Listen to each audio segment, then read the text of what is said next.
Lena Ward never thought she'd trade herself for a man's life, especially not her father's.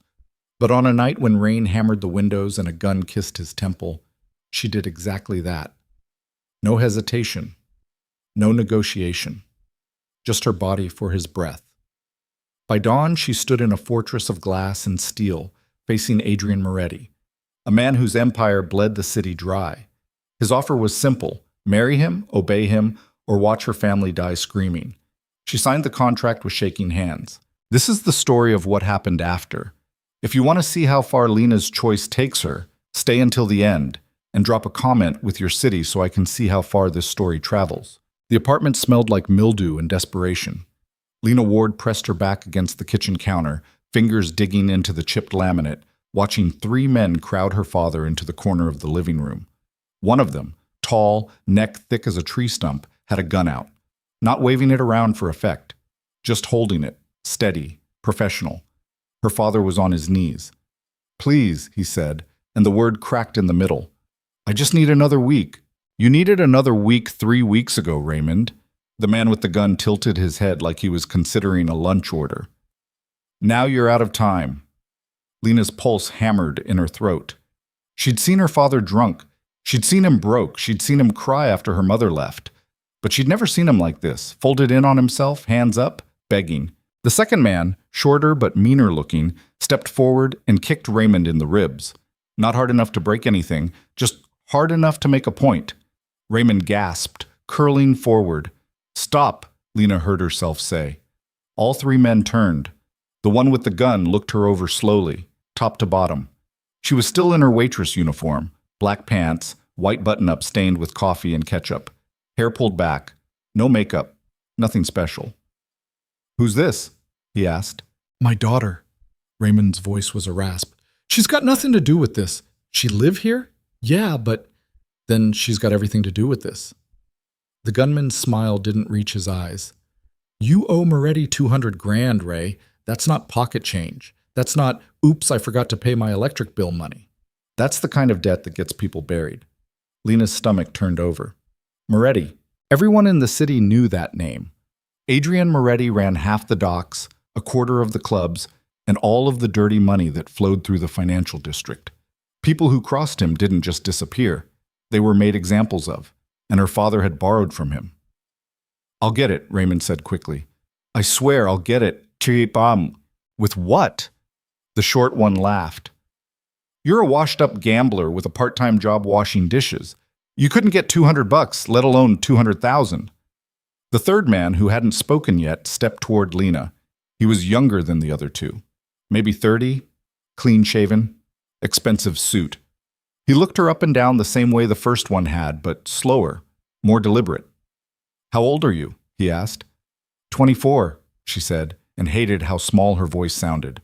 "Pretty." "Don't," Raymond said, and there was something raw in his tone now. Not begging anymore. Warning. "Don't you touch her." The gunman crouched down so he was eye level with Raymond. "You don't get to make demands. You don't get to set terms. You borrowed money you couldn't pay back, and now it's collection time." He paused. "But maybe we can work something out." Lena's chest tightened. "What do you mean?" Raymond whispered. The gunman stood, walked over to Lena, and stopped a foot away. Up close, she could see the scar running through his left eyebrow, could smell his cologne, something sharp and expensive. "Moretti's looking for a wife," he said. The words didn't make sense at first. Lena blinked, waiting for the punchline. There wasn't one. "What? You heard me?" The gunman's expression didn't change. He needs someone presentable, someone who can sit at a table and not embarrass him, someone who knows how to keep her mouth shut. His gaze flicked down, then back up. "You fit the bill." "No," Raymond said. "Absolutely not." The gun swung toward him. "I wasn't asking you." Lena's breath caught. Her mind was racing, trying to catch up, trying to process what was being said. A wife. Moretti wanted a wife, and they were offering her like she was livestock. "You marry him," the gunman continued, "and your father's debt is wiped clean. He walks away. You walk away. Everyone's happy." "Except me," Lena said. Except you, he agreed. But you'll be alive. And so will he. He gestured at Raymond with the barrel of the gun. Otherwise, I put 2 in his head right now, and you get to spend the rest of your life knowing you could have stopped it. The room went silent except for the rain hammering the window. Lena looked at her father. He was staring at her with wide, wet eyes, shaking his head slowly. Don't, he said. Lena, don't. How long? She asked. The gunman raised an eyebrow. What? How long do I have to stay married to him? That's between you and Moretti. What if I say no? He shrugged. Then I shoot your dad and we move on to the next name on the list. Lena's hands were shaking. She pressed them flat against the counter behind her, nails biting into the laminate. This wasn't real. It couldn't be real. But the gun was real. The blood trickling from the corner of her father's mouth was real. The way her heart was slamming against her ribs was real. Lena, Raymond said again, and his voice broke. Please, don't do this. She looked at him, really looked at him. He'd been a good father once, before the gambling, before the drinking, before Mom left. He used to take her to the park on Sundays, used to make pancakes shaped like animals, used to read her stories before bed. And then everything fell apart. But he was still her father. I'll do it, Lena said. No, I'll do it, she said again, louder this time, and the finality in her voice cut through the room like a blade.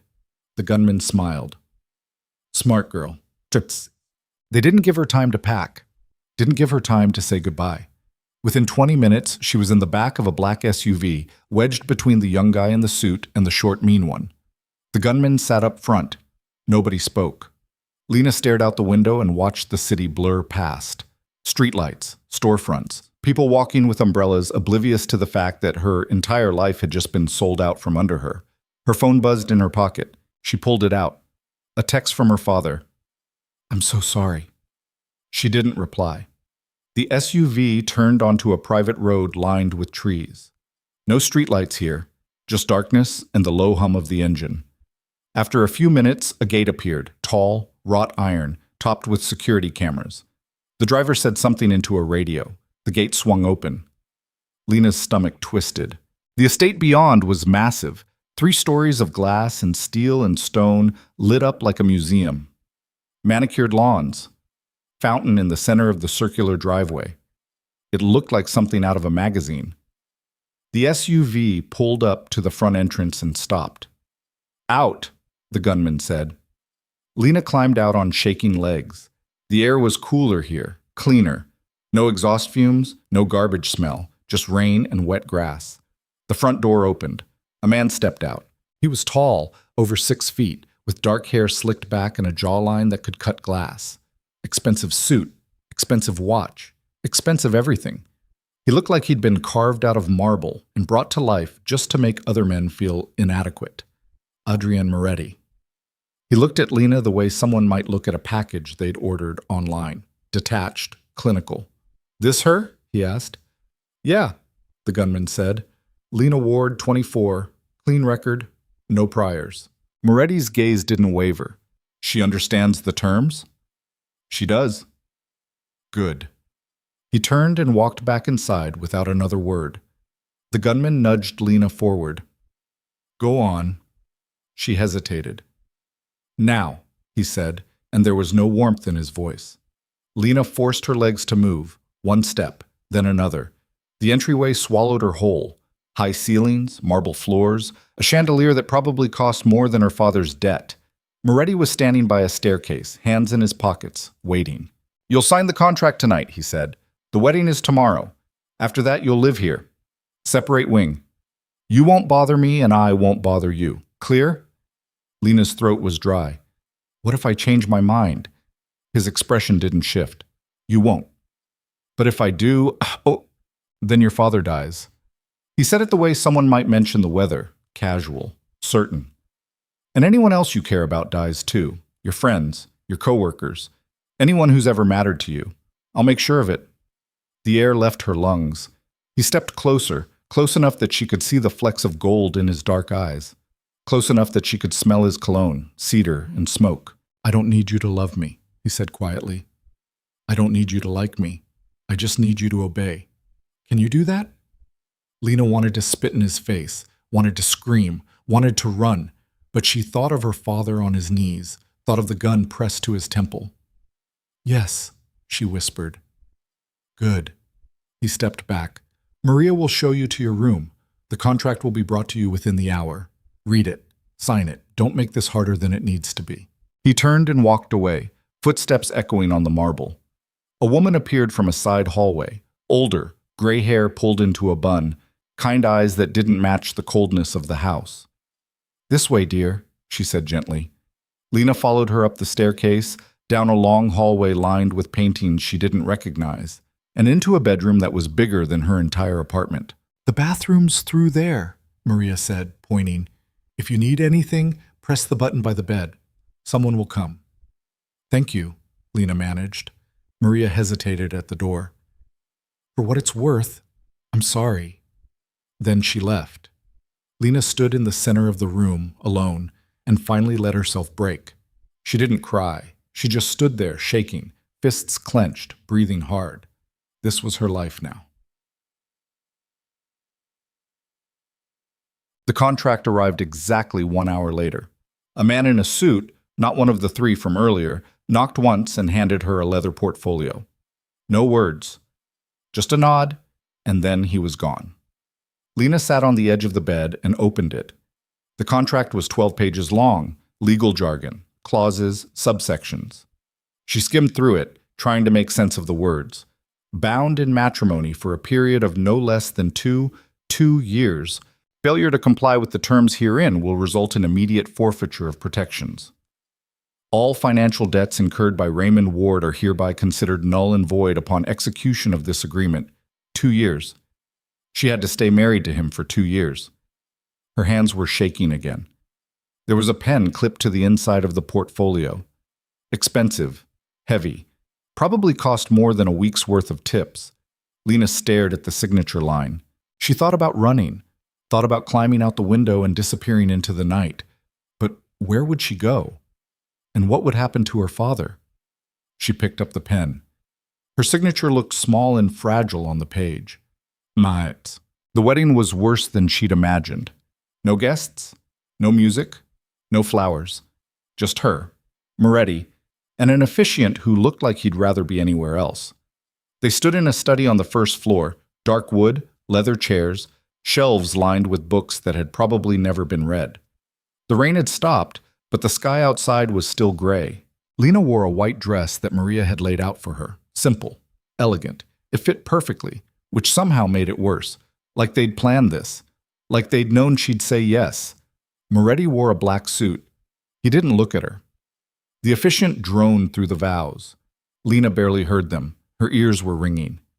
"Do you, Adrian Moretti, take this woman?" "I do." "And do you, Lena Ward, take this man?" Lena's mouth was dry. She swallowed. "I do." "Then by the power vested in me, I now pronounce you husband and wife." No kiss. Moretti just turned and walked to the desk, signed the marriage certificate, and slid it across to her. She signed. It was done. The days that followed blurred together. Lena barely saw Moretti. He was gone most of the time. Meetings, she assumed, or whatever it was crime lords did to keep their empires running. When he was home, he stayed in his wing. She stayed in hers. Separate lives under the same roof. Maria brought her meals. Lena didn't eat much. She spent most of her time staring out the window or pacing the hallway, feeling like a ghost haunting someone else's house. On the 4th day, Moretti summoned her to dinner. She almost refused, almost told Maria to tell him to go to hell, but she remembered the contract, remembered his voice. "I just need you to obey," so she went. The dining room was absurd, long table, enough chairs for 20 people, and just the two of them sitting at opposite ends. Moretti didn't look up when she entered. He was reading something on his phone, fork in one hand, attention elsewhere. Lena sat.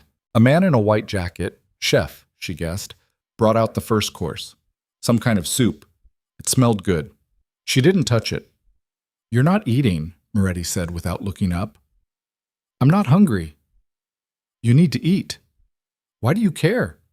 That got his attention. He set his phone down and looked at her. Really looked at her. It was the first time since the wedding. Because you're my wife, he said. And if you collapse from malnutrition, it reflects poorly on me. So this is about your image. Everything is about my image. Lena laughed. It came out bitter. Right, of course. Moretti picked up his fork again. You'll attend a charity gala with me next week. Smile, don't embarrass me. That's all I need from you. That's all? For now. And after that? We'll see. Lena wanted to throw the soup in his face. Instead, she picked up her spoon and forced herself to take a bite. It was good. She hated that it was good. They ate in silence. The nightmare started on the 6th night. Lena woke up gasping, sheets tangled around her legs, heart pounding. She'd been dreaming about the apartment, about her father, about the gun. She sat up, shaking, and pressed her palms to her eyes. The house was silent.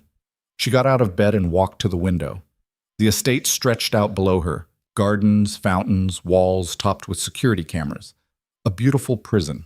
She thought about her father, wondered if he was okay, if he was drinking again, if he even thought about her. Her phone was on the nightstand. She picked it up. No messages. She almost called him. Almost. But what would she say? Hey, Dad. Thanks for selling me to a mobster. Hope you're doing great.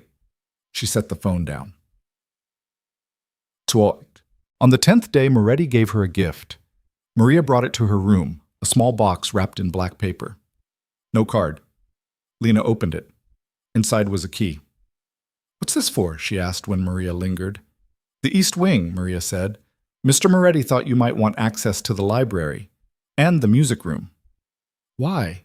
Maria smiled softly. He said you looked bored. Lena stared at the key. It was small, ordinary, but it felt like something more.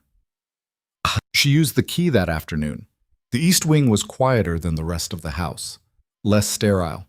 The library was massive, floor-to-ceiling shelves, a rolling ladder, leather chairs by the window. Lena ran her fingers along the spines of the books. Classics, contemporary, fiction, non-fiction, everything. She pulled one out at random, Jane Eyre.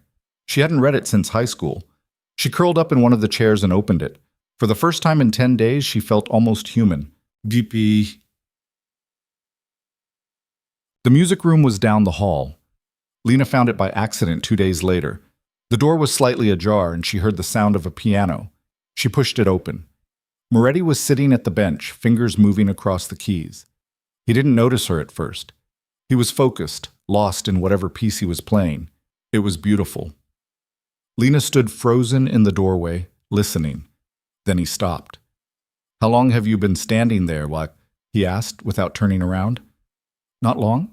He turned. His expression was unreadable. I didn't know you played, Lena said. There's a lot you don't know about me. Guess that goes both ways. He stood, closing the lid of the piano. Did you need something? No, I just heard the music. Moretti studied her for a moment, then he nodded toward the piano. Do you play? A little. My mom taught me when I was a kid. Show me. It wasn't a request. Lena hesitated, then walked over and sat on the bench. Her hands hovered over the keys. She played the only song she remembered, a simple melody, something her mother used to hum while doing dishes. When she finished, the room was quiet. Not bad, Moretti said. Thanks. He left without another word. But the next day, Lena found sheet music on the piano bench. New, unmarked, a gift, or maybe a test. She wasn't sure which. The charity gala was exactly as awful as she'd expected. Lena wore a dress Maria had picked out. Black, sleek, expensive. Moretti wore a tux. They looked like they belonged together. They didn't. The event was held at a hotel downtown. Massive ballroom, hundreds of people in suits and gowns, champagne flowing like water. Lena stayed close to Moretti, smile plastered on her face, shaking hands with people whose names she forgot immediately. This is my wife, Lena, Moretti said over and over, and every time the words felt wrong. She nodded, smiled, said the right things. Inside, she was screaming. Halfway through the night, a man approached. Older, silver hair, expensive suit. He shook Moretti's hand and then turned to Lena. "Lovely to meet you, Mrs. Moretti," he said. The name hit her like a punch. Mrs. Moretti. That's who she was now. She forced a smile. "Likewise." The man leaned in, voice low. "Your husband is a lucky man." Moretti's hand found the small of her back, possessive, a warning. "I know," he said. They didn't speak on the drive home. Lena stared out the window, exhausted, and Moretti stared at his phone. When they got back to the estate, he walked her to her wing. "You did well tonight," he said. "Thanks." "I mean it." Lena looked at him. He was standing close, closer than usual. She could see the faint stubble on his jaw, the exhaustion in his eyes. For a second, he looked almost human. Then the moment passed. "Good night, Lena," he said. "Good night." She watched him walk away. Pat. On the 20th day, Lena received a letter. It was slipped under her door in the middle of the night. No envelope, just a folded piece of paper. She opened it. "They're watching you." No signature. Lena's blood went cold. She looked at the door. The hallway beyond was empty. She read the note again. "They're watching you." Who? And why?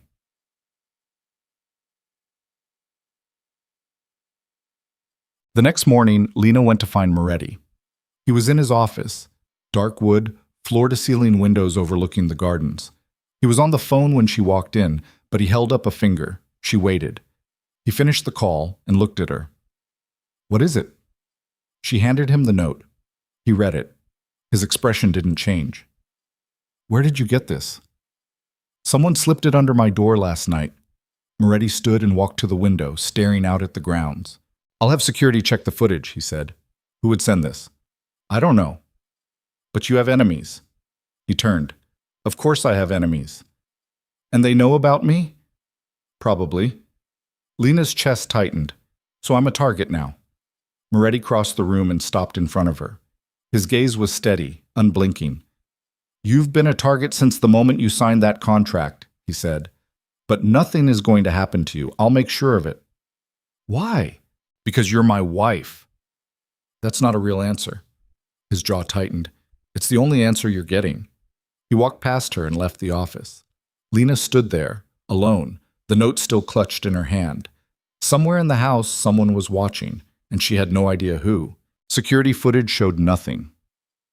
Lena stood in Moretti's office 3 days after the note appeared, watching him replay the hallway camera feed for the 5th time. The screen showed her door, the empty corridor, timestamp, 2:47 a.m. Then a flicker, just a fraction of a second, and the feed jumped to 2:51 a.m., 4 minutes, gone. "Someone cut it," Moretti said. His voice was flat, but his knuckles were white against the edge of the desk. "From inside the house?" Lena asked. "Has to be." The words settled between them like poison. Moretti turned off the monitor and looked at her. "You don't leave this estate without security. Understood?" "I haven't left since I got here." "Good. Keep it that way." "For how long?" "Until I find out who's playing games." Lena crossed her arms. "And if you don't?" His eyes darkened. "I will." She wanted to believe him, wanted to feel safe. But the note was still burned into her memory. "They're watching you, not we, not I, they, plural." Which meant more than one person, which meant she was outnumbered. "I want a lock on my door," she said. "You already have one." "A better one. One that can't be picked." Moretti studied her for a long moment. Then he nodded. "I'll have it installed today." "Thank you." He turned back to the monitors, dismissing her. Lena left the office and walked back to her wing, skin crawling with the feeling of invisible eyes tracking her every step. The new lock arrived that afternoon. A man in a gray uniform installed it, while Lena watched from the doorway. Heavy-duty deadbolt, keypad entry, the kind of lock you'd see on a vault. "No one's getting through this," the man said, testing it twice before handing her a card with the access code. "You're the only one who'll have it. Not even Mr. Moretti." Lena took the card. "Thanks." The man packed up his tools and left. She closed the door, entered the code, and heard the bolt slide into place with a satisfying thunk.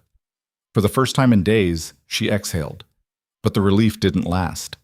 That night, she found another note. This one wasn't slipped under the door. It was taped to the bathroom mirror. Locks won't save you. Lena's hand shook as she ripped it down. Her pulse hammered in her ears. She checked the bathroom window, locked. Checked the bedroom, empty. Checked every corner, every shadow, nothing. She grabbed her phone and called Moretti. He answered on the second ring. What? There's another note. Silence. I'm coming up. He was there in less than 2 minutes, still wearing the same shirt from earlier, tie loosened. His eyes swept the room, then landed on the note in her hand. She gave it to him. He read it, jaw tight. How did they get in? Lena's voice cracked. I locked the door. I checked everything. Show me the bathroom. She led him in. He examined the window, the vent, the mirror. Then he pulled out his phone and made a call. I need a full sweep of the east wing, now. He hung up, looked at Lena. You're not staying here tonight. Where am I supposed to go? My wing. No. It's not a suggestion. I'm not sleeping in your room. You're not sleeping in my room, Moretti cut her off. There's a guest suite. You'll stay there until we figure out who's doing this. Lena wanted to argue, wanted to tell him she could handle herself, but the truth was, she was terrified, and he knew it. Fine, she said quietly. Moretti's expression softened, just barely. Pack what you need. I'll wait. She grabbed a bag and threw in clothes, toiletries, the book she'd been reading. Her hands were still shaking. When she came out, Moretti was standing by the door, arms crossed, eyes scanning the hallway like a predator waiting for something to move. Let's go, he said. They walked in silence, down one corridor, through a set of double doors, into the west wing. It was different here, darker, more lived in. The air smelled like cedar and smoke. Moretti stopped at a door near the end of the hall and pushed it open. You'll be here. The guest suite was smaller than her room, but just as nice. Bed, desk, window overlooking the gardens, attached bathroom. Lock's the same as yours, Moretti said. Keypad entry, code's your birthday. Lena blinked. How do you know my birthday? He didn't answer, just handed her another card with the code written on it. I'm 3 doors down if you need anything, he said. Okay. He hesitated. For a second it looked like he wanted to say something else. Then he turned and left, closing the door behind him.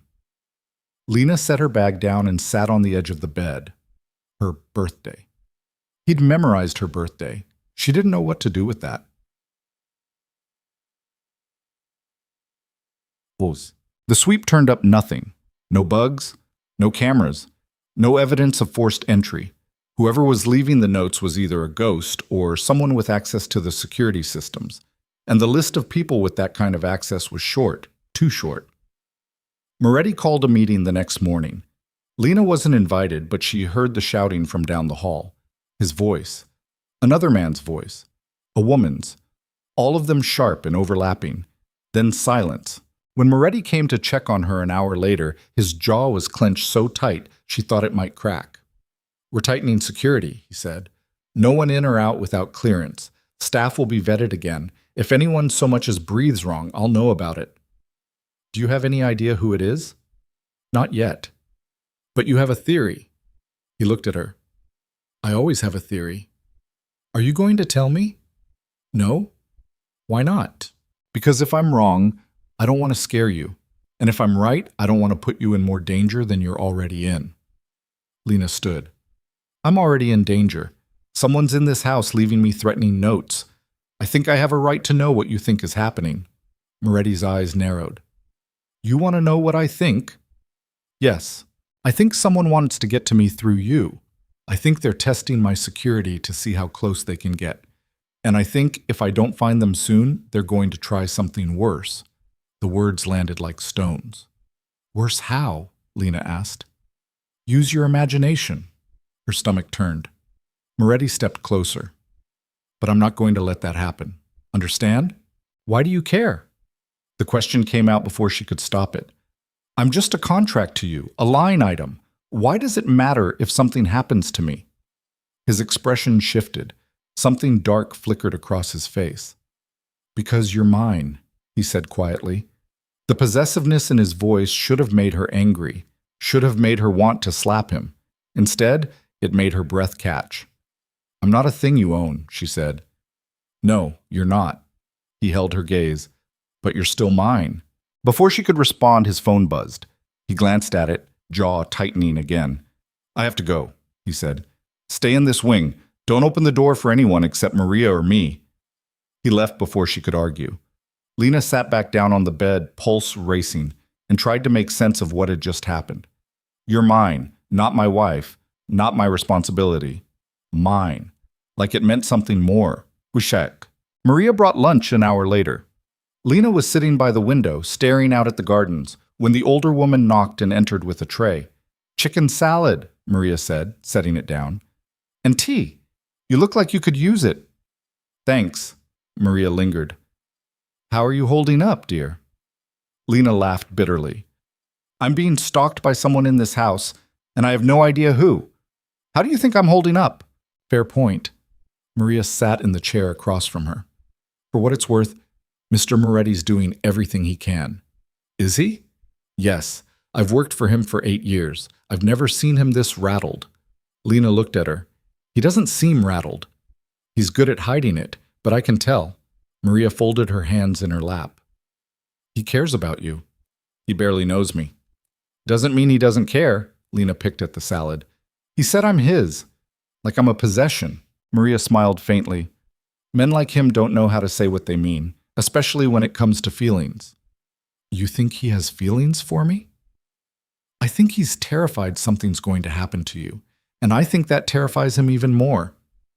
Lena didn't know what to say to that. Maria stood. Eat, rest, and don't worry too much. He'll figure this out. How can you be sure? Because he always does. She left, and Lena was alone again. 2 days passed without incident. No notes, no threats, just silence.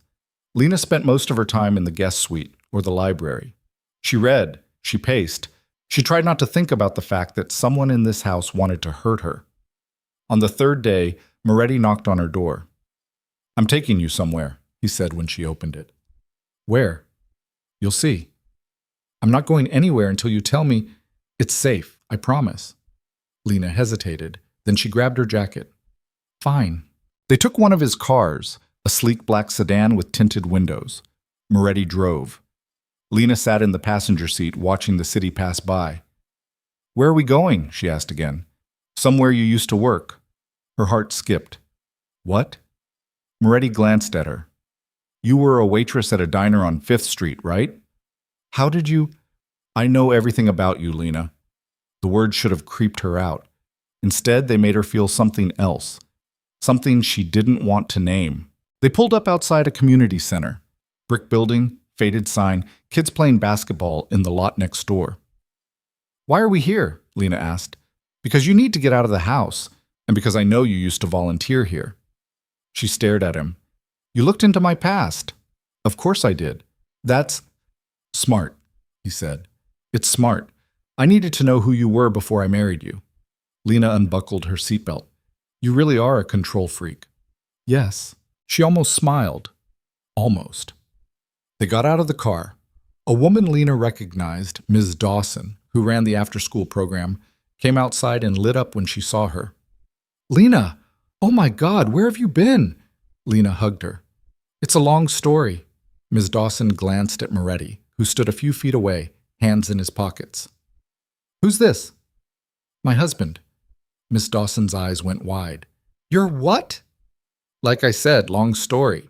Ms. Dawson recovered quickly. Well, we've missed you. The kids have been asking about you. I've missed them too. Want to come in? We're doing art projects today. Lena looked at Moretti. He nodded. Go ahead, he said. I'll wait out here. You sure? Yeah. Lena followed Ms. Dawson inside, and for the next 2 hours she forgot about the notes. Forgot about the fear. Forgot about the fact that her life had been turned upside down. She helped kids paint, laughed at their jokes, listened to their stories. It felt normal. It felt like herself. When she came back outside, Moretti was leaning against the car, scrolling through his phone. He looked up when he saw her. Better? He asked. Yeah, she said quietly. Thank you. He opened the passenger door for her. Don't mention it. They drove back in silence, but it was different this time, less heavy. When they got back to the estate, Moretti walked her to her suite. "I'll arrange for you to go back once a week," he said. "If you want." Lena looked at him, really looked at him. "Why are you doing this?" "Because you looked miserable. And I don't like seeing you miserable." "Why not?" His jaw tightened. "I don't know." It wasn't a real answer, but it was honest. "Okay," Lena said. "Okay?" He turned to leave. "Adrian?" He stopped, looked back. It was the first time she'd used his first name. "Thank you," she said again. Something shifted in his expression, something soft. "You're welcome." Buckets. That night, Lena couldn't sleep. She lay in bed staring at the ceiling, replaying the day. The community center, the kids, the way Moretti had looked at her when she came outside. She didn't understand him. One minute he was cold and distant. The next he was doing things like this. Things that didn't make sense unless he actually cared. But he couldn't care. Could he? She rolled over, pulling the blanket tighter, and tried to shut her brain off. Then she heard it. A sound. Faint. Coming from the hallway. Lena sat up, heart pounding. Footsteps. Slow, deliberate. She grabbed her phone and texted Moretti. "Someone's outside my door." 3 dots appeared immediately. "Don't open it. I'm coming." The footsteps stopped. Lena held her breath. Then the handle turned, slowly. Someone was trying to get in. She jumped out of bed and backed toward the bathroom, phone clutched in her hand. The lock held, the handle stopped moving. Then there was a knock. "Lena."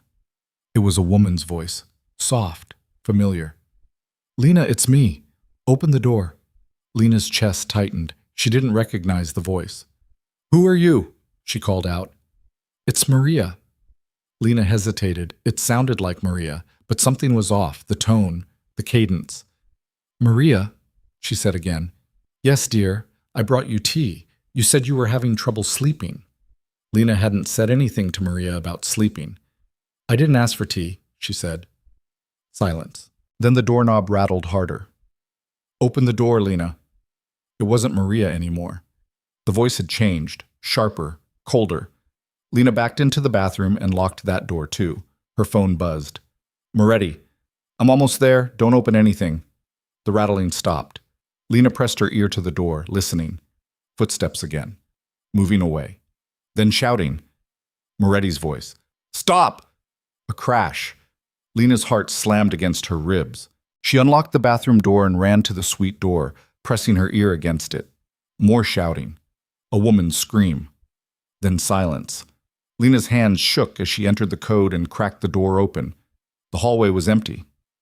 No, not empty. There was blood on the floor, a trail of it leading toward the stairs. Lena's breath caught.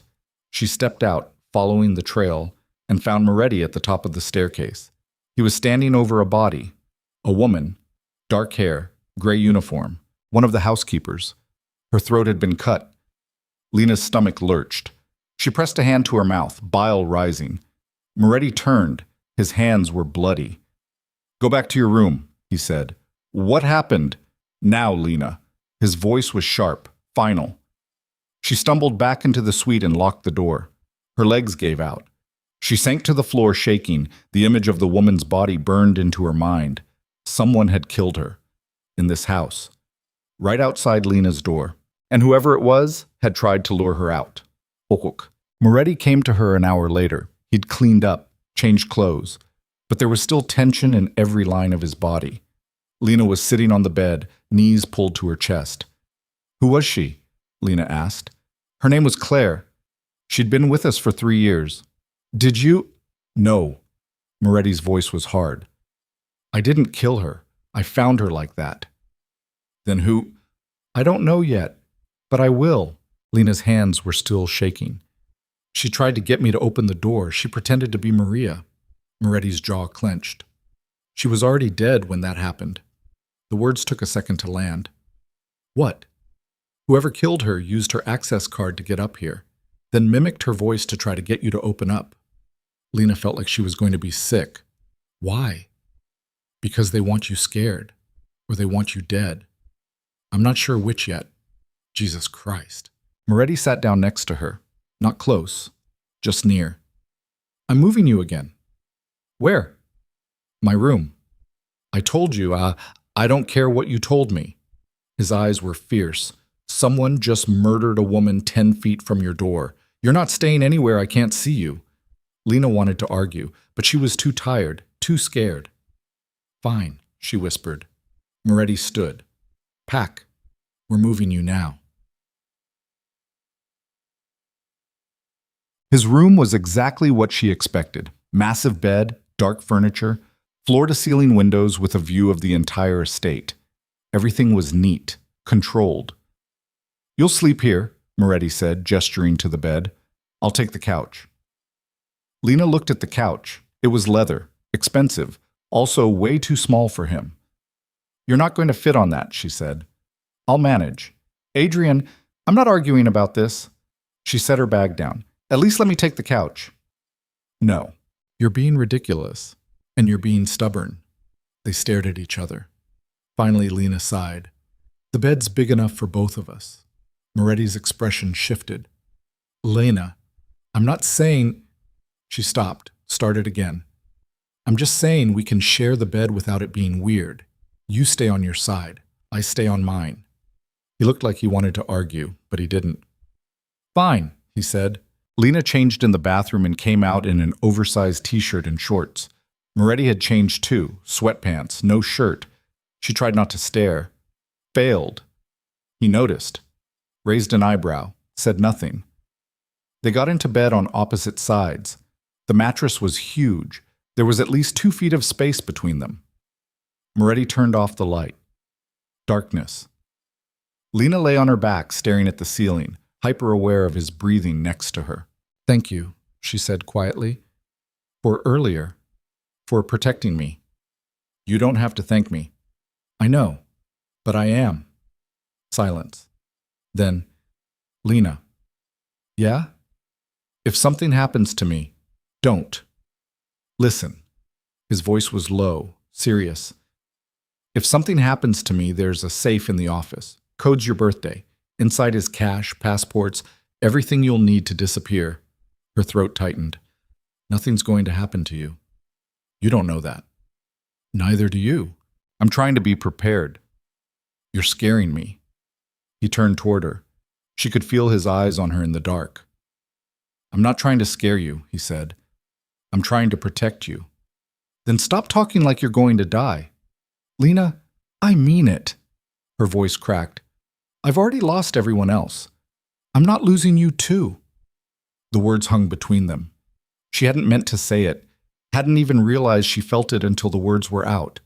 But they were true.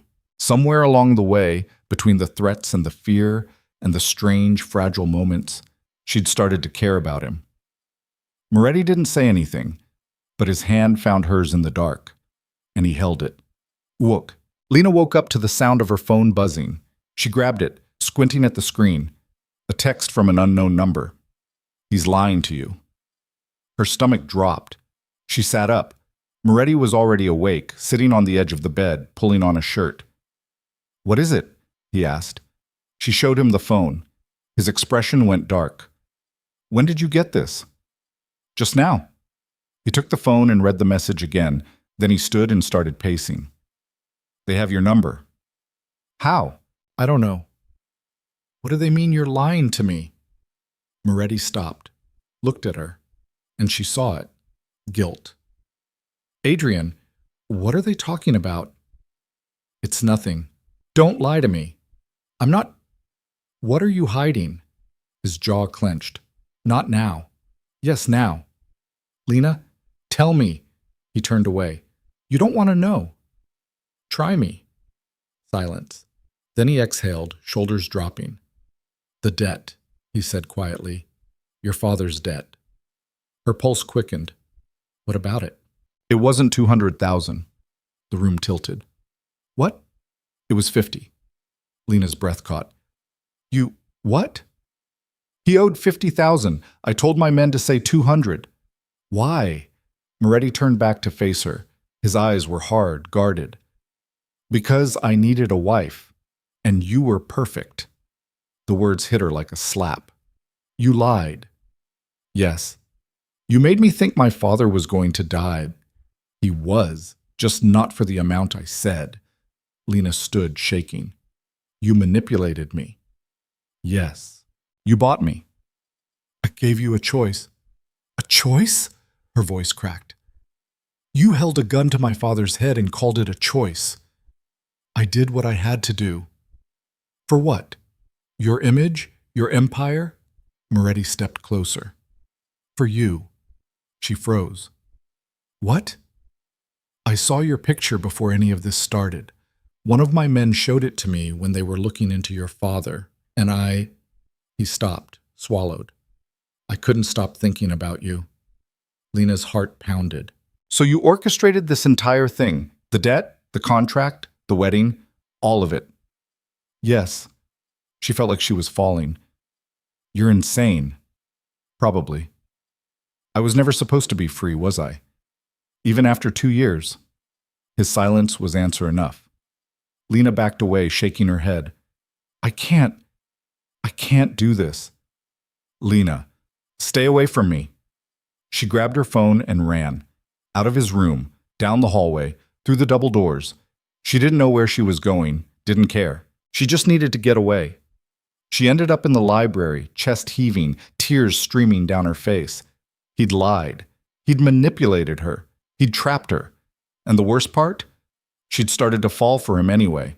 She sank into one of the chairs and buried her face in her hands. Her phone buzzed again. Another text. Basement. East Wing. Midnight. Come alone. I'll tell you everything. Lena stared at the message. Every instinct screamed at her not to go, but she needed answers. And whoever this was, they had them. She looked at the clock. 11:47 p.m. 13 minutes. She stood and made the worst decision of her life. The basement was exactly as dark as she'd imagined. Lena used her phone's flashlight to navigate the stairs. Stone walls, damp air, the smell of mold, and something else, something metallic. Blood. Her stomach turned, but she kept going. At the bottom of the stairs, there was a hallway, doors on either side, all closed. Hello? She called out. Her voice echoed. No answer. She walked forward, checking each door.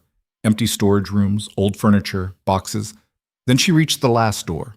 It was slightly open, light spilled out from the crack. Lena's pulse hammered. She pushed it open. Inside was a small room, a chair, a table, and a man tied to the chair. He was bloody, beaten, but alive. He looked up at her, and she recognized him, her father's friend, Marcus, the one who'd introduced him to the poker games, the one who'd gotten him into debt in the first place. Lena, he rasped. Marcus, what? It's a trap! The door slammed shut behind her. Lena spun. A man stepped out of the shadows. Tall, dark hair, sharp features. He looked like Moretti, but it wasn't him. Hello, Lena, the man said. My name is Elias. Her blood went cold. I'm Adrian's brother, he continued, smiling, and you and I are going to have a very interesting conversation. Lena's first instinct was to run, but Elias was already blocking the door, one hand resting casually on the frame like he had all the time in the world. His smile was sharp, wolf-like, and his eyes tracked her every movement with the precision of someone who'd done this before. Don't bother screaming, he said. The walls down here are 3 feet thick, soundproofed. Adrian built this place for interrogations. He tilted his head. Ironic, isn't it, that you'd end up here because of him? Lena's throat was dry. She glanced at Marcus, still tied to the chair, blood dripping from a cut above his eyebrow. His eyes were wide with terror. What do you want? She managed. Elias laughed, a low, bitter sound. What do I want? That's the question, isn't it? He stepped into the room fully and closed the door behind him with a soft click. I want a lot of things, Lena. But let's start with the truth. You deserve that much. I don't know what you're talking about. No, you don't. He circled around her slowly, hands in his pockets. Because my dear brother has been lying to you since the moment you walked into his life. But then again, lying is what Adrian does best. Lena's pulse was hammering so hard she could feel it in her fingertips. He told me about the debt. I already know. About how he inflated the number? Elias's smile widened. Yeah, I figured he'd confess to that. Adrian likes to control the narrative, give you just enough truth to keep you hooked. But he didn't tell you everything, did he?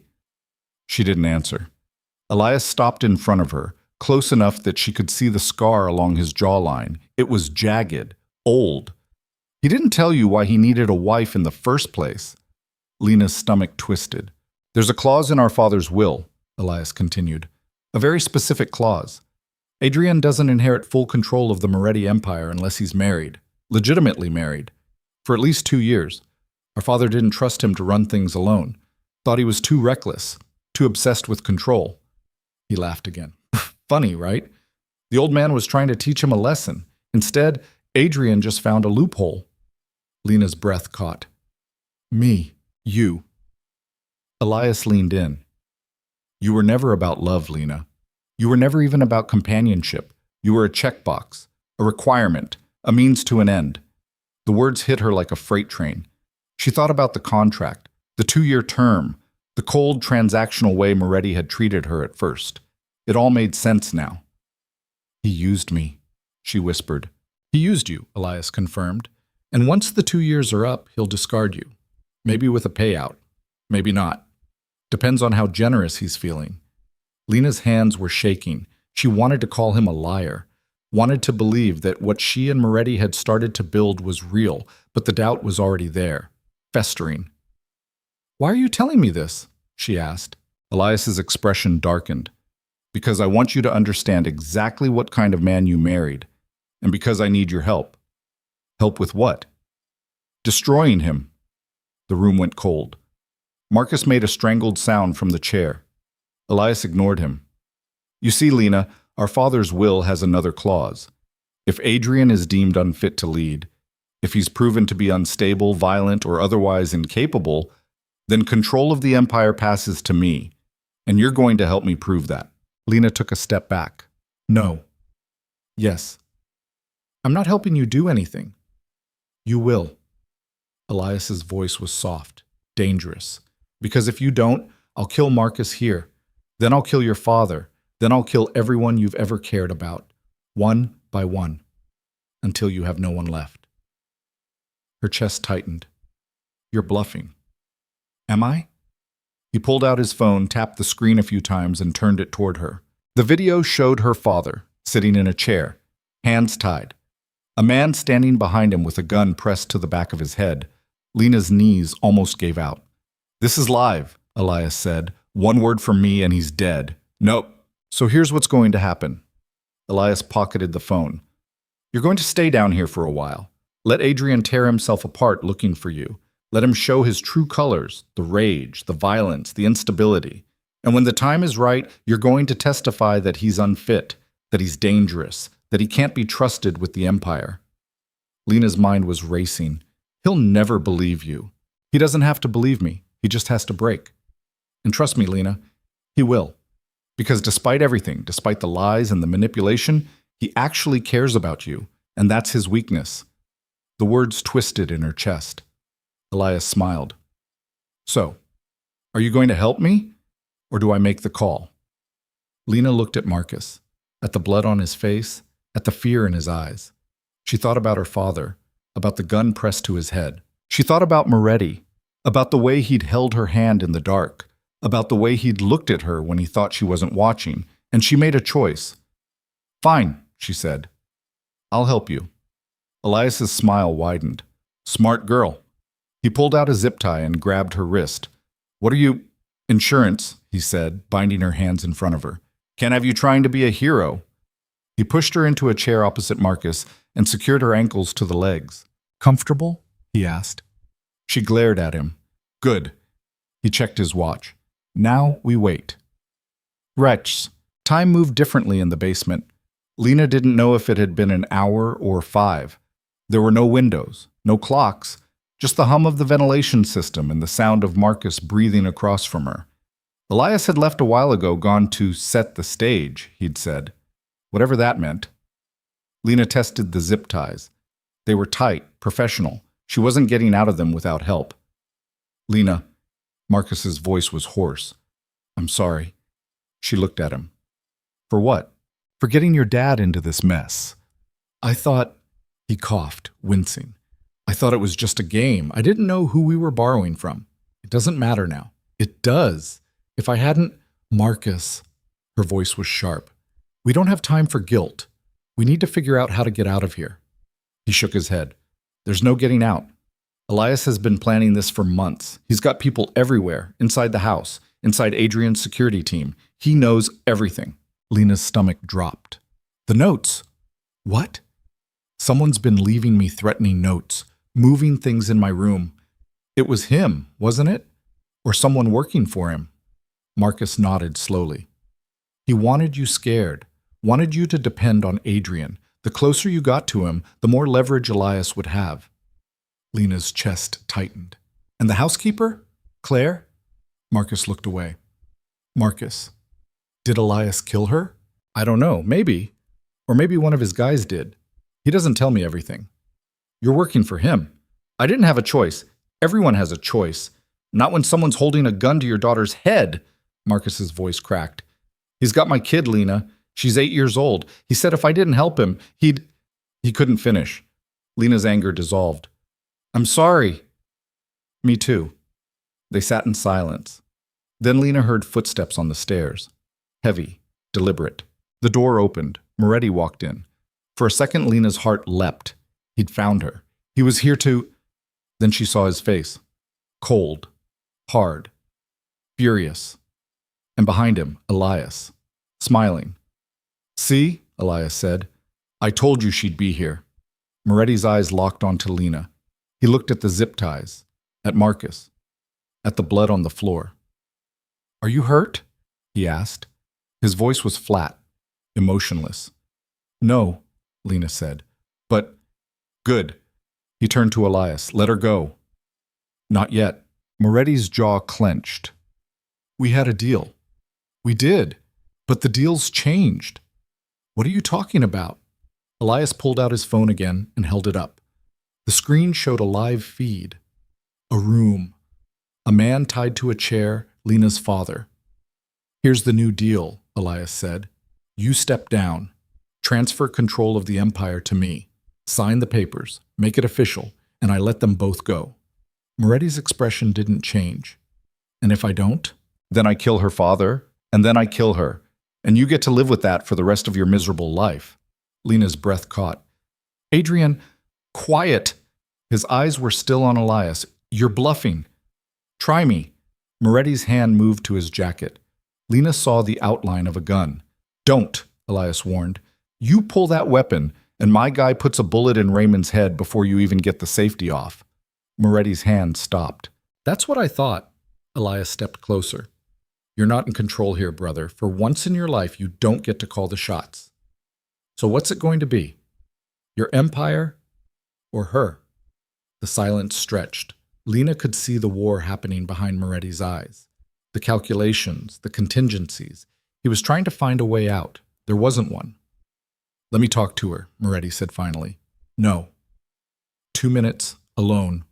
Then I'll give you my answer. Elias considered. Then he shrugged. Fine. 2 minutes. But I'm locking the door. And if you try anything, Raymond dies. Understood. Elias left, closing the door behind him. The lock clicked into place. Moretti crossed the room and knelt in front of Lena. His hands moved to the zip ties, but he didn't cut them. Not yet. Are you okay? He asked quietly. He told me about the will, she said. About why you really married me. Moretti's jaw tightened. Lena, is it true? He didn't answer. Adrian, is it true? Yes. The word was barely a whisper. Something inside her broke. But it's not the whole truth, he continued. His eyes met hers. The will was real. The clause was real. I needed to be married. But I didn't need to marry you. Then why did you? Because I saw your picture and I couldn't stop thinking about you. Because I told myself it was just strategy, just convenience. But the truth is I wanted you from the start, and I manipulated the situation to get you. He paused. I'm not a good man, Lena. I've done terrible things, but I've never lied about what I am. And I'm not lying now when I say that somewhere along the way, this stopped being about the will. Lena's throat was tight. When? I don't know. Maybe the first time you played piano. Maybe the first time you looked at me like I was human. Maybe the moment you opened that first note and I realized someone was trying to hurt you and the thought made me want to burn the world down. Her breath hitched. I love you, he said. I don't know how to do it right. I don't know how to be the man you deserve. But I love you, and I'm not letting him take you from me.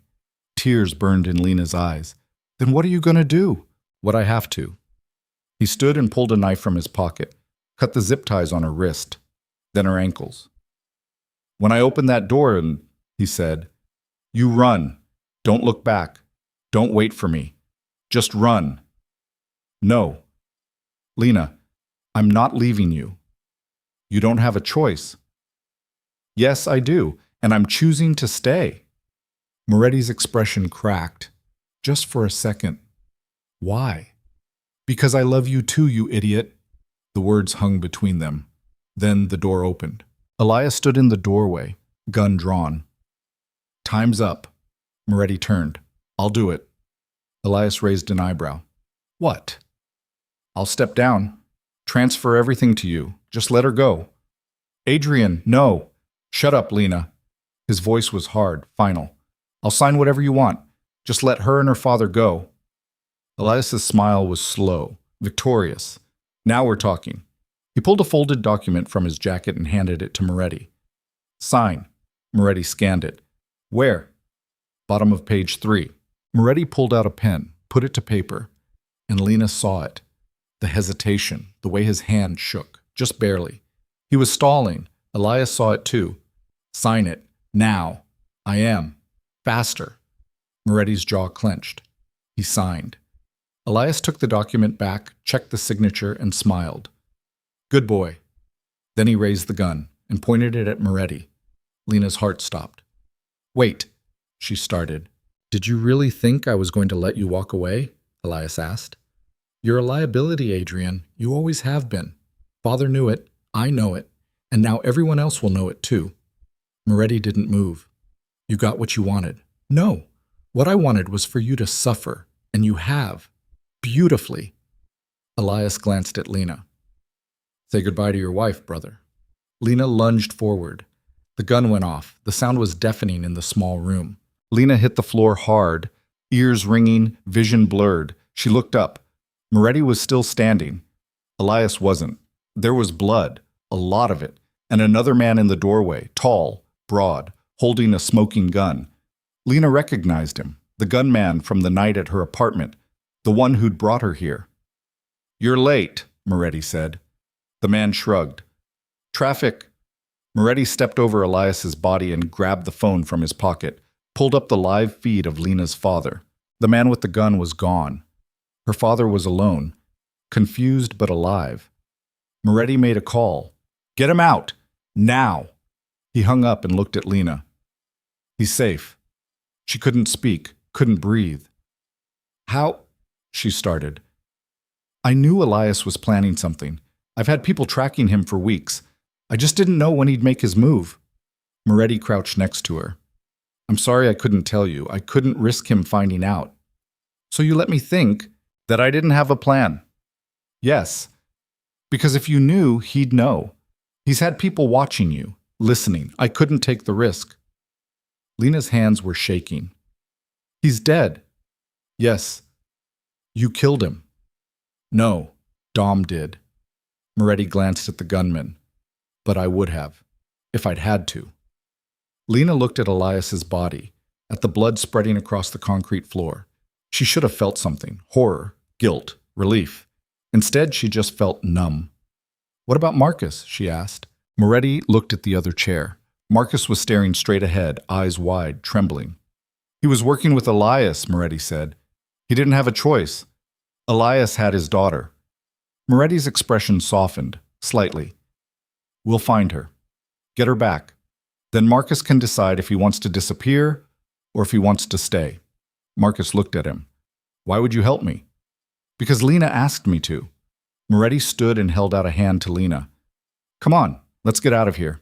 She took his hand and let him pull her up, Her legs felt like jelly. Dom was already on the phone, coordinating cleanup. Moretti led Lena out of the room, up the stairs, back into the main house. The air felt different, cleaner. Or maybe that was just her imagination. They didn't speak until they were back in his room. Moretti closed the door and locked it. Then he turned to her. "I'm sorry," he said. "For what?" "For all of it. For lying. For manipulating you. For putting you in danger." Lena crossed her arms. "You're not sorry for marrying me." "No, I'm not." Even though it started as a lie, it didn't end as one. She looked at him, really looked at him, at the man who'd bought her, controlled her, protected her, loved her. "What happens now?" she asked. No. Now we deal with the fallout. Elias had people loyal to him. They'll need to be handled. The transfer document he made me sign will need to be voided. There's going to be a mess." "That's not what I meant." Moretti stopped. "Then what did you mean?" "Us. What happens to us?" He stepped closer. "What do you want to happen?" Lena's throat was tight. "I don't know. I'm still angry at you. For the lies, for the manipulation, for everything." "You should be. But I also—" She stopped, started again. "I also can't imagine leaving." "Then don't. It's not that simple." "Why not?" "Because I need to know this is real, that you're not just keeping me around because of the will or because you need me for something else. I need to know that I'm choosing this, that we're choosing this." Moretti reached into his pocket and pulled out a folded piece of paper, the contract. He handed it to her. "Burn it," he said. Lena blinked. "What?" "The contract, the debt, all of it. Burn it. You're free. You can leave right now if you want. Go back to your life. I won't stop you." Her hands trembled as she took the paper. "And if I stay?" "Then you stay because you want to, not because you have to." Lena stared at the contract, at the words that had bound her to him. She thought about the night her father knelt on the floor, about the fear, the desperation, about how much had changed since then. She walked to the fireplace, grabbed a lighter from the mantel, and set the contract on fire. They watched it burn together. When it was nothing but ash, Lena turned back to Moretti. "I'm staying," she said. "But things are going to be different." "How?" "No more lies. No more secrets. If we're doing this, we're doing it as equals." "Agreed. And I'm not just going to sit around being your trophy wife. I want to do something. Help people. Maybe work with the community center again. Build something that matters. Whatever you want." "And you're going to therapy." Moretti raised an eyebrow. "Therapy? You're a control freak with trust issues and a tendency toward violence." "Yeah, therapy." He almost smiled. "Anything else?" "That's it for now. But I reserve the right to add more demands later." "Fair enough." Lena stepped closer, close enough to feel the heat of him. "And one more thing." "What?" "Kiss me." Moretti didn't hesitate. He cupped her face in his hands and kissed her like she was the only thing in the world that mattered. And for the first time since this whole nightmare started, Lena felt like she could breathe. Man, the days that followed were chaos. Elias's people were rounded up. Some fled, some fought. Dom handled most of it with the kind of efficiency that made Lena glad he was on their side. Marcus's daughter was found. Safe. Scared but unharmed. Marcus took her and disappeared. Moretti gave him enough money to start over somewhere far away. Lena's father came to the estate 3 days after everything went down. He looked older, grayer, but alive. They sat in the garden. Lena brought tea. They didn't speak for a long time. Finally, he broke the silence. "I'm sorry," he said. "I know." "I ruined your life." "No, you didn't." Lena looked at him. "You made a mistake, a big one, but I made my own choices after that." "You shouldn't have had to." "Maybe not, but I did, and I'm okay." Raymond looked at the estate, at the gardens, at the fortress of glass and steel. "You really married him?" "Yeah." "Do you love him?" Lena thought about it, about the lies, the fear, the moments in between. "Yeah, I do." "Does he love you?" "He says he does." "Do you believe him?" She nodded. "Yeah." I do. Raymond smiled faintly. Then I guess I didn't ruin everything. They sat in silence again. Before he left, Lena handed him an envelope. What's this? He asked. Enough money to pay off your debts, the real ones, not the ones Adrian made up, and enough to get you into a program. If you want it. Raymond's eyes filled with tears. Lena, I'm not doing this for you, she said. I'm doing it for me. Because I need to know that when I see you again, you'll be better, or at least trying to be. He nodded. I will. I promise. Good. He left, and Lena went back inside. Pause. 2 weeks later, Moretti came to her with a proposal. Not the marriage kind, the business kind. I want to start a foundation, he said, for at-risk kids. Education, job training, support programs, whatever they need. Lena looked up from the book she'd been reading. Why? Because you were right. I need to do something that matters, and I think you should run it. Her heart skipped. Me? You're good with people. You care. You know what it's like to have nothing. You're perfect for it. Adrian, I'm serious. I'll fund it. You build it. Make it whatever you want it to be. Lena set the book down. Okay. Okay? Yeah, let's do it. He smiled. A real one. Good. 3 months later, Lena stood in the ballroom of the estate, surrounded by donors and politicians and people with more money than sense. It was a charity gala, the first one for the new foundation. She wore a black dress, simple, elegant. Her hair was pulled back. She looked like she belonged, because she did. Moretti stood next to her, hand on the small of her back, introducing her to people whose names she'd forget by tomorrow. But it didn't matter. What mattered was the work. What mattered was the kids who'd have a chance now. What mattered was the fact that she was here by choice. During a lull, Moretti leaned in and whispered, You're doing great. Thanks. I mean it. You're incredible. Lena smiled. I know. He laughed, and for the first time in her life, Lena felt like she was exactly where she was supposed to be. But late that night, after the guests had left and the staff had cleaned up, Lena stood in the bathroom brushing her teeth when she noticed something, a small red dot. On the mirror, she leaned in closer. It was a laser. Her blood went cold. She turned. The window was open, just a crack. And outside in the darkness, someone was watching. Lena's breath caught. She ran, out of the bathroom, into the bedroom. Adrian! He was already on his feet, gun in hand, eyes sharp. What happened? Someone's outside, with a laser sight, pointed at the bathroom mirror. Moretti's expression went ice cold. He moved to the window, looked out, and his jaw clenched. Get down, he said. What?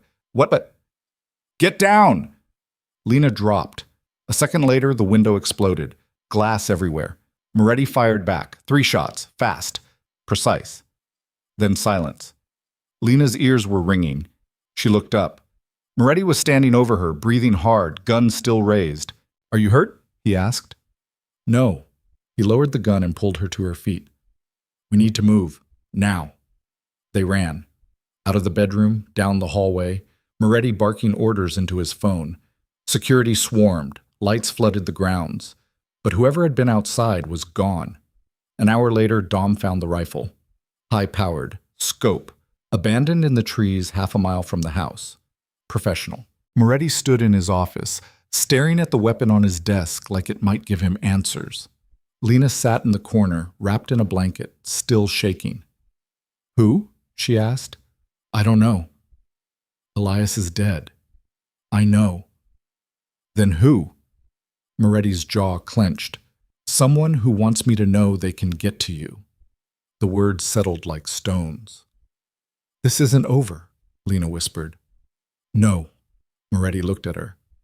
It's not. And somewhere out in the darkness, someone was still watching, waiting, planning their next move. The estate went into lockdown. Every entrance sealed, every window reinforced, guards stationed on every corner with orders to shoot first and ask questions later. Moretti wasn't taking chances anymore. Lena watched from the office window as floodlights carved harsh shadows across the grounds.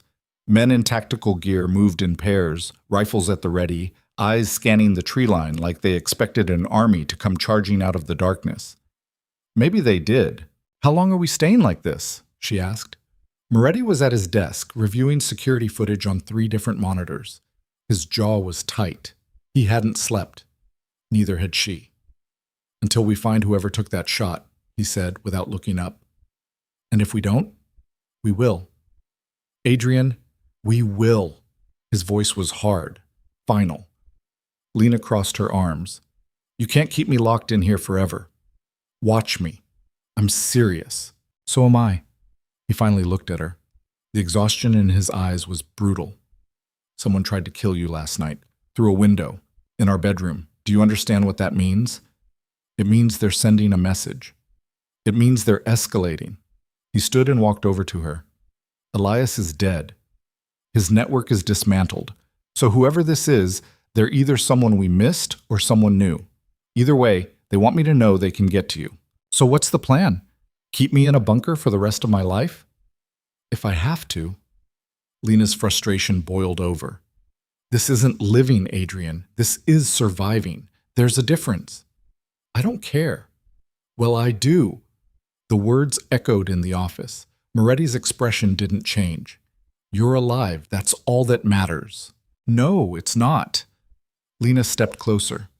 I didn't choose this life just to be your prisoner again. I chose it because I thought we could build something real. But if all you're going to do is lock me away every time there's a threat, then you'll be safe. And miserable. His jaw clenched. Better miserable than dead. Says who? They stared at each other. Before either of them could say anything else, Dom knocked and entered without waiting for permission. We found something, he said. Moretti turned. What? Dom held up a tablet. On the screen was a grainy photo, a man in dark clothing, face partially obscured by a hood, standing near the tree line. Timestamp, 2 hours before the shot. Camera caught him on the north perimeter, Dom said. He was scouting. Do we have an ID? Not yet, but we pulled this from his jacket. Dom swiped to another image. A patch, black background, gold insignia. Moretti's expression went ice cold. What is it? Lena asked. Volkov, Moretti said quietly. Dom nodded. That's what I thought. Who's Volkov? Lena looked between them. Moretti set the tablet down. Viktor Volkov, Russian arms dealer, runs half the black market weapons in Eastern Europe. I shut down one of his operations 6 months ago, cost him $20 million. And now he wants revenge. Looks like it. Lena's stomach twisted. How many people does he have? Enough. Moretti turned to Dom. Double the guard rotation. I want eyes on every inch of this property. If a squirrel moves, I want to know about it. Already done. Good. And get me everything we have on Volkov's current location. If he's here, I want to know where. Dom left. Lena sat down slowly. This is bad, isn't it? Yeah. How bad? Moretti looked at her. Bad enough that I'm calling in every favor I've got. Bad enough that if this goes wrong, we're both dead. Her throat went dry. What do we do? You stay here. I handle it. No. Lena, I said no. She stood. If this guy wants to use me to get to you, then hiding isn't going to help. He'll just wait, or find another way. We need to end this, now. And how do you suggest we do that? Lena's mind was racing. We use me as bait. Absolutely not. Hear me out. No. Adrian, I'm not putting you in the line of fire. I'm already in the line of fire, her voice cracked. Someone shot at me last night, through our bedroom window. I'm a target whether you like it or not. So we can either sit here and wait for him to try again, or we can draw him out and finish this. Moretti's hands clenched into fists. If anything happens to you, it won't, because you'll be there. He looked at her like she was insane. You're asking me to gamble with your life. I'm asking you to trust me. The silence stretched. Finally, Moretti exhaled. What's the plan? The plan was simple. Too simple, maybe. But simple was all they had. Lena would leave the estate, make herself visible.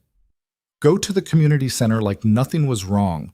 Volkov's people would see her, follow her. And when they made their move, Moretti and his team would be waiting. "It's a terrible plan," Dom said when Moretti laid it out. "I know. She's not trained for this. I know. If anything goes wrong, I know."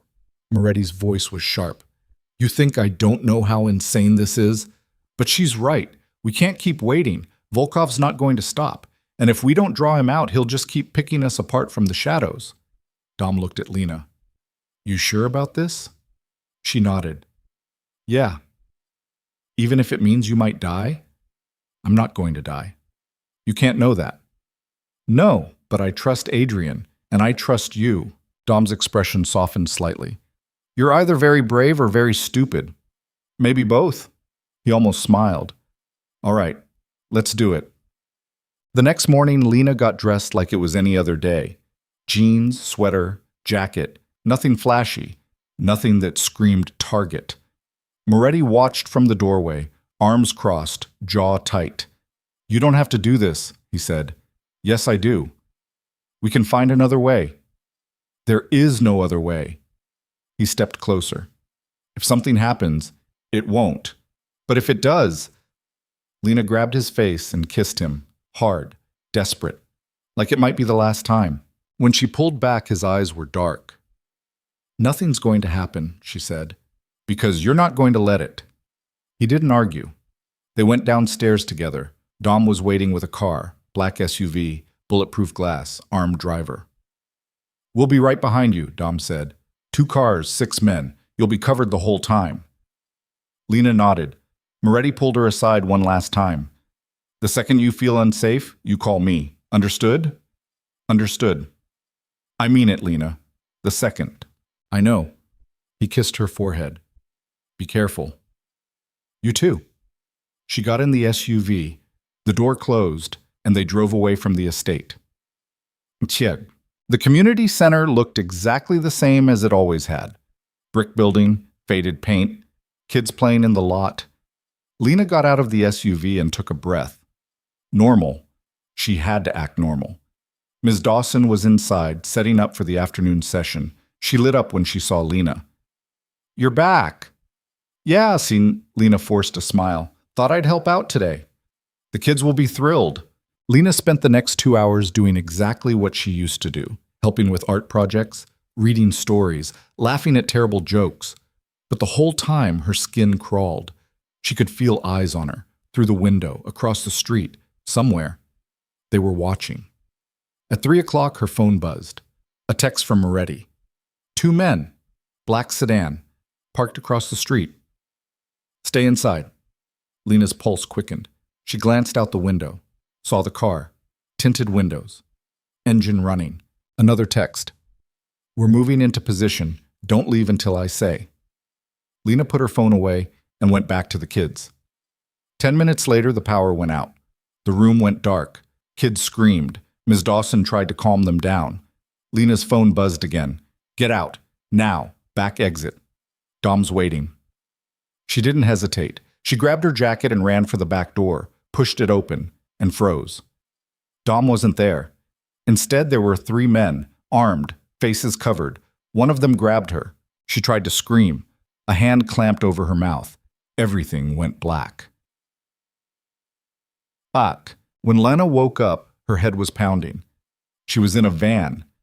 Hands zip-tied behind her back, ankles bound, gag in her mouth. The van was moving. She tried to sit up, failed. Her vision swam. One of the men noticed she was awake. He said something in Russian, laughed. Lena's heart hammered. She looked around, trying to figure out where they were. But the windows were blacked out. They drove for what felt like hours. Finally, the van stopped. The doors opened. Rough hands dragged her out. She was in a warehouse. Empty, cold. The kind of place where people disappeared. They threw her into a chair and tied her to it. Then they left. Lena sat in the dark, breathing hard, trying not to panic. Footsteps, slow, deliberate. A man stepped into the light. Tall, late 50s, gray hair, expensive suit, Viktor Volkov. He looked at her like she was a piece of meat. "Mrs. Moretti," he said. His accent was thick. "We finally meet." Lena didn't respond. Couldn't with the gag. Volkov pulled it down. Better? She gasped for air. What do you want? What I want is simple. He pulled up a chair and sat across from her. I want your husband to suffer, the way I suffered when he destroyed my operation. So this is about revenge. Of course, what else is there? Money, power. Take your pick. Volkov smiled. You're clever. I like that. Shame I have to kill you. Lena's blood went cold. Killing me won't hurt him. He'll just come after you. Yes, that's the point. Volkov leaned forward. I want him to come. I want him angry, desperate. I want him to make mistakes, and then I want him to watch you die before I kill him too. You're insane. Perhaps. He stood. But I'm also patient and thorough. Your husband is good, but he's not invincible. And when he comes for you, because he will, I'll be ready. He walked away. Lena's mind raced. Moretti was coming. She knew he was. But Volkov was right. This was a trap. And Moretti was walking straight into it. She tested the zip ties. They were tight, too tight. But she had to try. She twisted her wrists, pulled, felt the plastic bite into her skin. Blood. She could feel it. Good. Blood was slippery. She kept pulling. Moretti was losing his mind. He stood in the middle of the community center, staring at the spot where Lena had been taken, and he wanted to burn the world down. Dom was on the phone, coordinating with the team.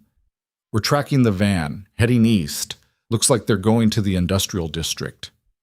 How many men does Volkov have there? Unknown, but it's his territory. Could be 20, could be 50. Moretti's jaw clenched. I don't care if it's 100. We're getting her back. We need a plan. The plan is we go in and we kill everyone who gets in our way. Adrian, I'm not losing her.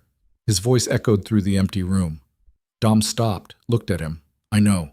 But if we go in guns blazing, we're all dead, including her. Moretti forced himself to breathe, to think. Dom was right. This had to be surgical. What do we know about the warehouse? He asked. Old factory, 2 entrances, east and west, high windows, probably guards on the perimeter. Security cameras? Likely. Can we hack them? Maybe. Give me 10 minutes. Moretti nodded. Do it. And get me a layout of the building. I want to know every room, every hallway, every exit.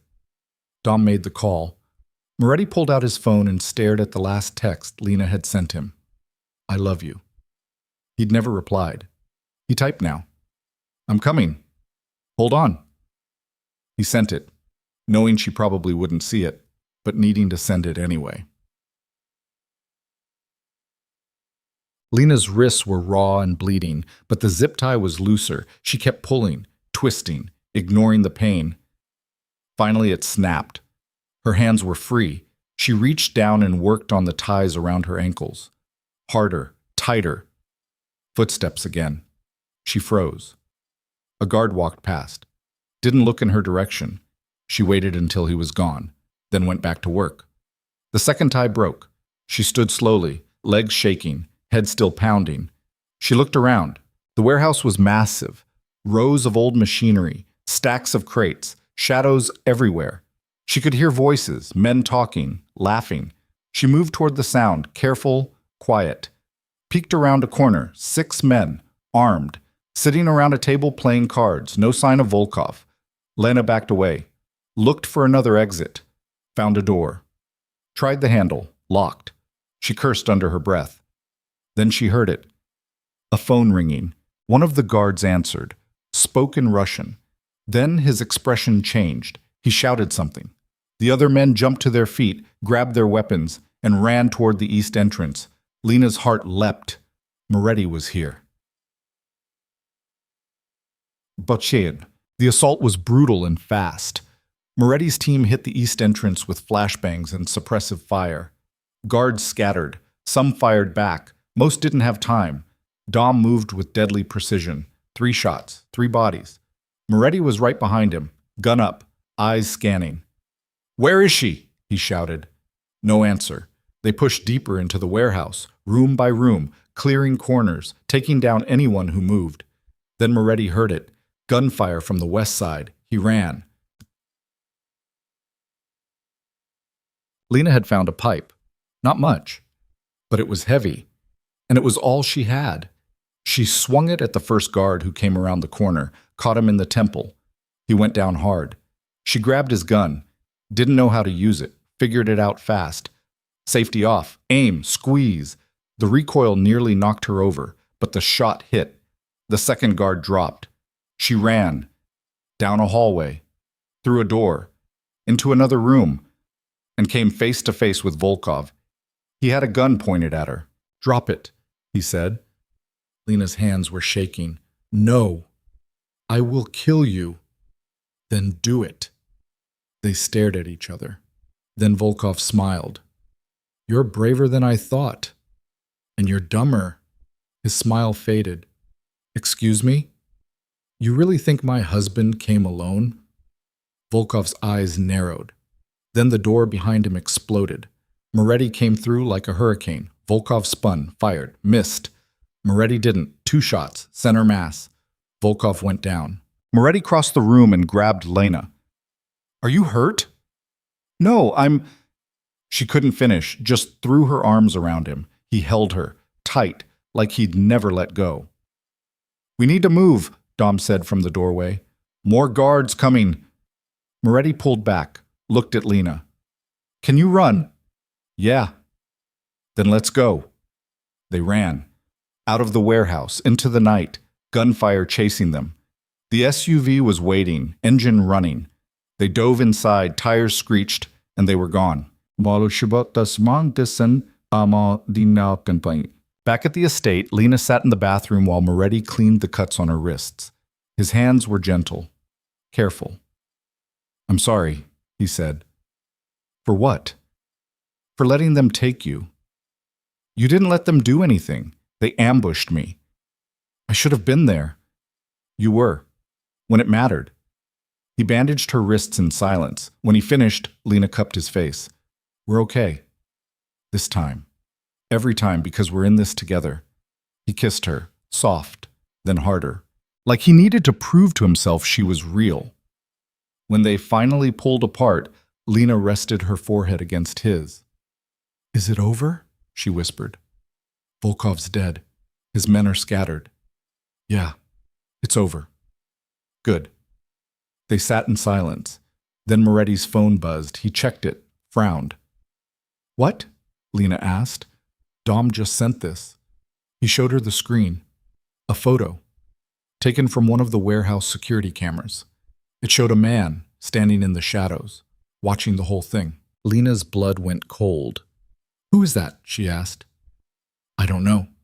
The man's face was partially obscured, but there was something familiar about the build, the posture. Moretti zoomed in and saw it.